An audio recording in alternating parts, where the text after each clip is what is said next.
In this video, I will compare two 8-inch 20 centimeter telescopes. One of them is a Newtonian to the right, and the other one is a Schmidt-Cassegrain to the left. Newtonian is a Skywatcher 200p, and Schmidt-Cassegrain is a Meade LX200 8-inch Classic. The Skywatcher 200p Newtonian has a diameter of 200 mm for the mirror and a focal length of 1000. So the f ratio, which is the f divided by d, creates the focal ratio of 5. The Schmidt-Cassegrain has a diameter of 203.2 mm and focal length is 2000, almost f10, a focal ratio of 10. Both of them are now looking at the moon, and let's see how the view looks like through each. First, through the 8-inch Skywatcher Newtonian. This is the view through the Skywatcher Newtonian. As you can see, the field of view is about 4 times or 3 times, 3.5 times the size of the full moon. Full moon is around, or diameter of the moon is around half a degree. That makes the image width from one corner, which you can see to the right, to the other corner, around 1.5 degree to 2 degrees. And so it's quite wide field for the viewing. So that was the view through the Skywatcher 200p and the same eyepiece, 28 mm. Now let's see through the 28 mm and the Schmidt-Cassegrain. Let's see the view. What is immediately you notice is that the image is bigger.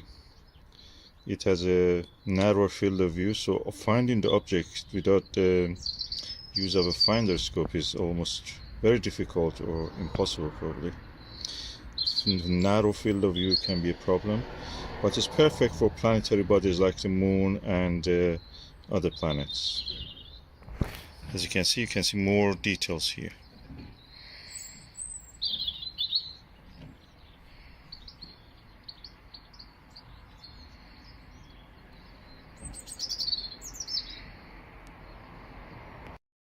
So another difference between the Newtonian and the Schmidt-Cassegrain is that the position of the eyepiece as the targets is in different parts of the sky will change. So you have to bring it down or up, and that means you have to change your sitting position also, either sit or rise.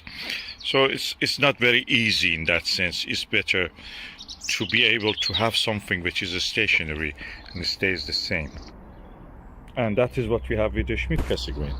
The position of the eyepiece more or less stays the same because it's just pivoting on this axis up and down slightly, not much. You can just sit there at same height and look at the most of the object, so it's easier. Another difference is that the size of the Newtonian, when this is the same for the Dobsonian, is about twice the size of a Schmidt-Cassegrain of similar size, and that makes the Schmidt-Cassegrain quite compact. Although it has a bigger focal length, that's 2000 mm, 2 meter focal length it has. That one has 1 meter focal length. But because it has several reflections back and forth, the tube is more compact. So the size is a difference, another difference. Another difference between them is that the price for this, bought it second hand. So if you buy second hand, at least £1,000, around $1,500. That one second hand about around £200, which makes it around $200, and that's the difference. So the price difference is about 5 times. This one is more expensive than that. So with $300 you can buy this, $1,500 for this. Transport of this is easier than that. Also, it's more compact, takes less space when you want to store it in the home. That's a consideration, or in the car if you want to take it to somewhere dark site for observation. Of course, you can use a focal reducer with this. Focal reducer is the reverse of a Barlow. When you attach it, it actually increases or decreases, decreases the f ratio. So practically, focal reducers for Celestron or Meade 0.63 will make the field of view wider. So that makes it practically like that one, a wide field telescope.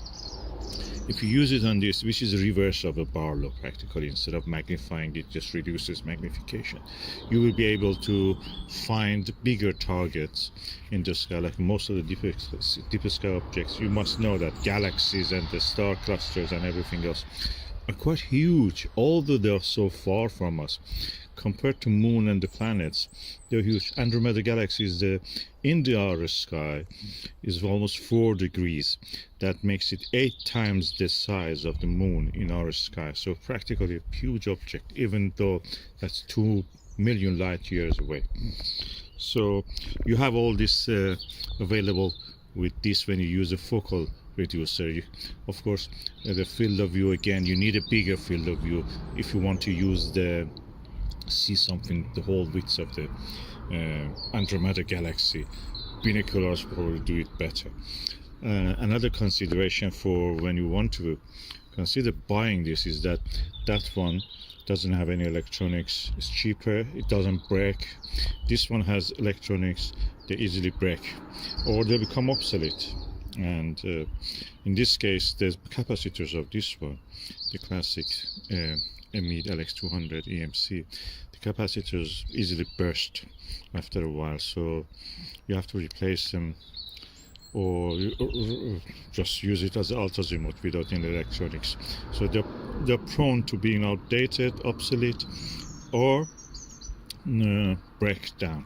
That one is just mechanical, nothing there, and then the rest of it is optical tube, and there is no danger of that. Another thing that may confuse you is that, as you have seen in the video I presented you, the image in this one compared to this one is reversed.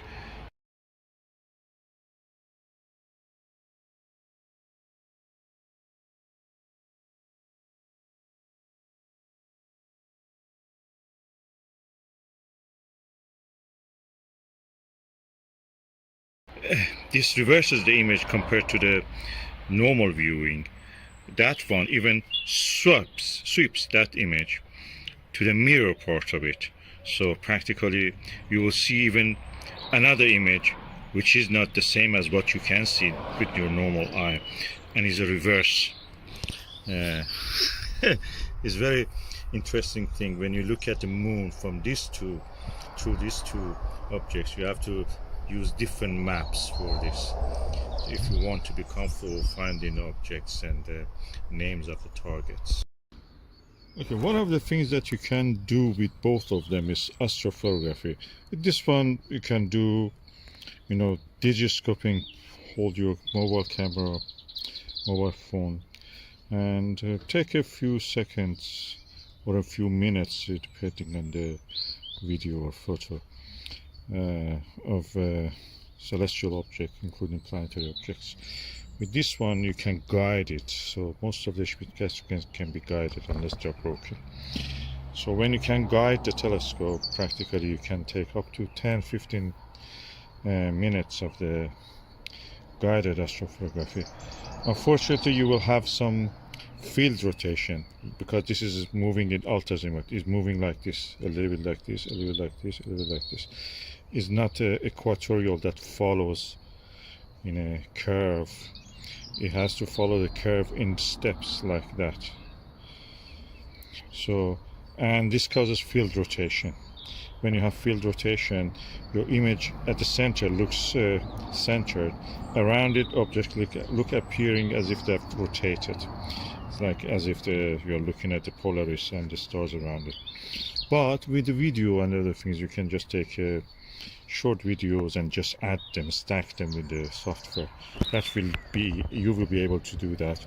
With a focal reducer, you can have a wider field of view and just do whatever you want to do. Planetary, you don't have any problem. You can just take the pictures, or the moon, the same. And I don't do any processing. I can photograph with all of them. I do some astrophotography also of the brightest objects like Orion Nebula and things like that. So this is the moon. I'm holding the camera against the eyepiece. It's a Skywatcher 28mm 2-inch eyepiece on a Skywatcher 200p. It's a Newtonian, the same as the is f5, focal ratio of 5, the same as a Skywatcher or Orion or similar to that Dobsonians. Okay, this is with the Meade Schmidt-Cassegrain. As you can see, I showed you during the daylight. Now we are looking through the night or twilight, and you can see the image scale is larger. Eyepiece is the same, just because it has a higher f ratio. You can see more of the object and less of the sky background. That means that is a narrow field of view.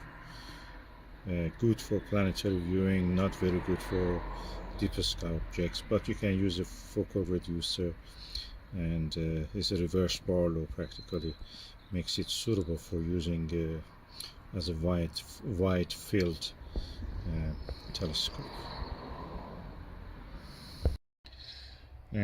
I cannot say which of them I prefer. They're different in what they do, and as you can see, I have both of them, so you can make your own judgment based on that. But if I was going to buy the first telescope and I was not sure that I want to dedicate more time and resources to this, I'll probably go for the Skywatcher Newtonian. Then when I see that I'm more interested, I may just get the Schmidt-Cassegrain if I want.